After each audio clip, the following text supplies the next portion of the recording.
कहानी का नाम नीलगाम और आखिरी मछुआरा। कहानी बहुत समय पहले की बात है।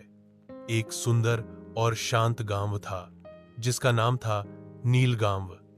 यह गांव पहाड़ों और हरियाली से घिरा हुआ था और गांव के किनारे बहती थी एक शुद्ध निर्मल नदी नीलधारा। उसी गांव में एक बुजुर्ग मछुआरा रहता था जिसका नाम था किशन काका। सफेद दाढ़ी, कांपते हाथ, लेकिन आंखों में चमक और दिल में समर्पण। किशन काका अकेले रहते थे।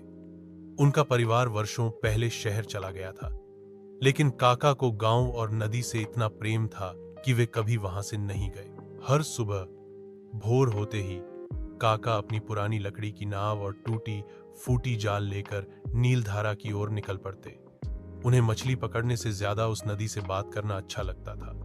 वे कहते थे, ये नदी मेरी सखी है, मेरी सबसे पुरानी दोस्त। जब सब छोड़ गए ये यहीं रही। गांव के नए लोग उन्हें पागल समझते और बच्चे उन्हें पुराने काका कहकर चिढ़ाते, लेकिन कुछ बुजुर्ग जानते थे किशन काका की आत्मा नदी से जुड़ी है।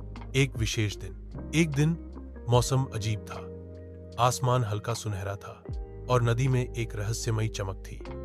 किशन काका अपनी नाव लेकर निकले और नदी के बीच में पहुंचकर जाल डाला। घंटों बीत गए, कुछ नहीं फंसा। आखिर जब सूरज डूबने लगा तभी जाल भारी हो गया। काका ने पूरी ताकत लगाकर जाल खींचा और जब बाहर निकाला तो उस जाल में एक अद्भुत मछली थी। वह मछली सुनहरे रंग की थी और उसकी आंखें नीले मोती जैसी चमक रही थीं। लेकिन फिर चमत्कार हुआ। मछली बोली, हे वृद्ध मछुआरे, मैं नीलधारा की रक्षक हूं। वर्षों से तुमने इस नदी से प्रेम किया, उसका ध्यान रखा। आज मैं तुम्हारी परीक्षा लेने आई हूं। मछली ने कहा, अगर तुम मुझे छोड़ दोगे तो मैं तुम्हारी एक इच्छा पूरी करूंगी। किशन काका कुछ देर शांत रहे, फिर मुस्कुराए और बोले, मैंने जीवन भर लिया है नदी से, प्रकृति से, आज लौटाने का वक्त है। कहकर उन्होंने मछली को धीरे से पानी में छोड़ दिया। अगली सुबह जब गांव वाले जागे तो उन्हें कुछ अजीब लगा। नदी का पानी पहले से कहीं ज्यादा साफ था, जैसे कांच हो। मछलियों की संख्या दोगुनी हो गई थी।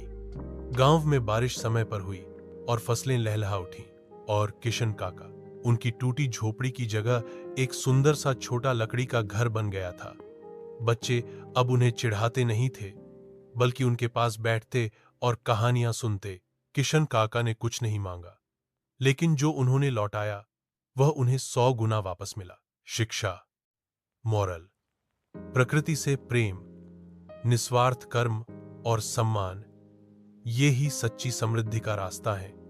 जो बिना किसी लालच के देता है, प्रकृति उसे चुपचाप लौटाती है।